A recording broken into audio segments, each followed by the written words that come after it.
নমস্কার, কেমন আছেন সবাই? আশা করি সবাই ভালো আছেন। সোনা অফিসিয়াল 410 আরেকটি ব্লগে আপনাদের জানাই অনেক স্বাগত আর অনেক ভালোবাসা।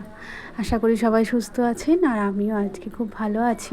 আগের দিন রাতে জানেন কিছু সদাই পাত্রী আনতে দিয়েছিলাম, সেগুলোই এনে দিয়েছে। তো সেটাই আমি গুছিয়ে গাছিয়ে দেখছি যে ঠিকঠাক এনেছে কিনা। ওই বেশি কিছু না, একটু পাস্তার প্যাকেট, ওই জিরের গুঁড়ো, গোটা জিরে, একটু সর্ষে, পোস্ত, একটু গরম মশলা, বাসন মাজার সাবান, আটা, এই আর কি। এগুলোই চলুন একটু গুছিয়ে গাছিয়ে রাখি, যেহেতু আমার ছোট জায়গা, তো সেই হিসাবে আমার কৌটো কাউটি খুব কম। ওর জন্য আমি চেষ্টা করি অল্প জায়গার মধ্যে যেটুকু মানে গুছিয়ে গাছিয়ে রাখা যায় আর কি, অল্প জায়গার মধ্যে একদম সেটুকুই করি।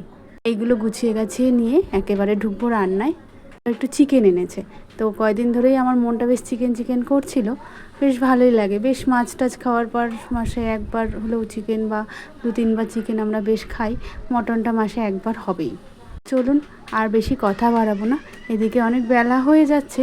তো সেই হিসাবে আজকে দেখুন বেগুন ভাজা আর উচ্ছে ভাজা তো আমি খাই না, তো সেই হিসাবে বেগুন ভাজাটা করছি আর উচ্ছে ভাজাটা করছি। উচ্ছে ভাজাটা ওই খাবে।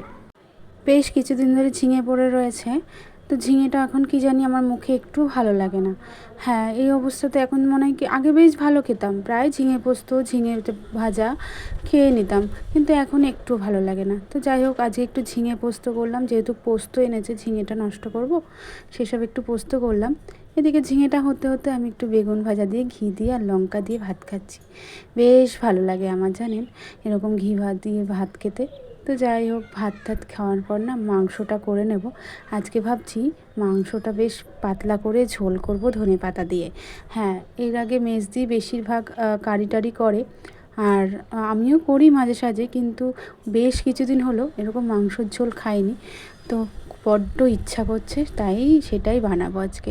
বেশি কিছু দেব না, ওই তেলের পারে একটুখানি ফোড়ন দিয়ে মাংসটা দিয়ে পেঁয়াজ দিয়ে একটু ভাজা ভাজা করে নেওয়ার পর মশলাটা দিয়ে কষিয়ে নিয়ে জল দিয়ে দিয়েছি। তারপরে ফুটে এলে একটু ধনেপাতা দিয়ে নামিয়ে নেব। বেশ ভালো লাগে, জানেন, এটা একদম হালকা ঝোল হবে, কোনো মশলাপাতি বেশি থাকবে না। এদিকে আমার প্রায় রান্নাবান্না শেষ বললেই চলে। গ্যাস ট্যাস মোছা হয়ে গেলেই আমার এদিকের সম্পূর্ণ কাজই শেষ বলতে পারেন। সারাদিনের কাজটাই আমার এখানেই শেষ হয়ে যায়, কারণ এরপরে আর কোনো কাজ আমার থাকে না।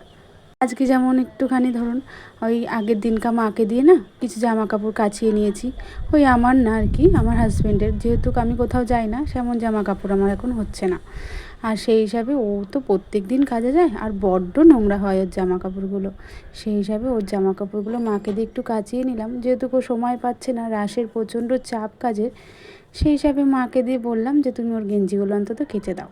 সেগুলোই আর কি একটু ভাঁজ টাজ করে নিচ্ছি। আর আমার যে দুটো জামা আছে, এখন যেহেতু কোথাও বেরোচ্ছি না, ওটাই ভাঁজ করে আলমারিতে তুলে রাখছি।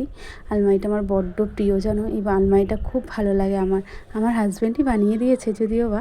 কেমন হয়েছে অবশ্যই কমেন্টে জানাবেন। হ্যাঁ, আগের দিন না ফ্লিপকার্টে একটা ইন্ডাকশান ওভেন নিয়েছি দিওয়ালি অফারে।